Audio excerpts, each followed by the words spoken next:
Get really freaked out. They want to like arrest parents or like pediatricians or like people that are helping. Quels sont les États les plus touchés par les lois anti-trans aux États-Unis ? Les États les plus virulents se situent en grande partie dans la Bible Belt. Cette expression, qui parle des États du sud-est des États-Unis, fait référence à leur fort engagement religieux. Ce sont aussi, pour la plupart, des États qui ont été sécessionnistes, c'est-à-dire contre l'arrêt de l'esclavage en 1861. Missouri, Mississippi, Kentucky, Tennessee, Texas, Indiana, Caroline du Nord, Kansas, tous sont en train de faire passer des lois pour limiter le droit des personnes trans.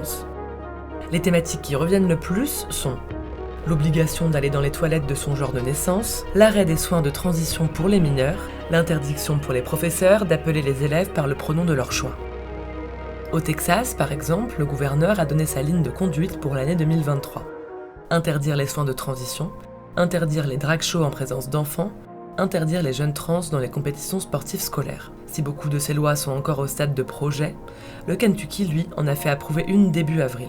Les soins de transition, chirurgie, bloqueurs de puberté, traitements hormonaux pour les mineurs sont désormais interdits et les transitions en cours doivent être suspendues par les médecins. Dans ce reportage qu'a tourné Vice, des familles se demandent si elles ne vont pas partir vivre dans un autre État. I live in America and I'm having to make an escape plan.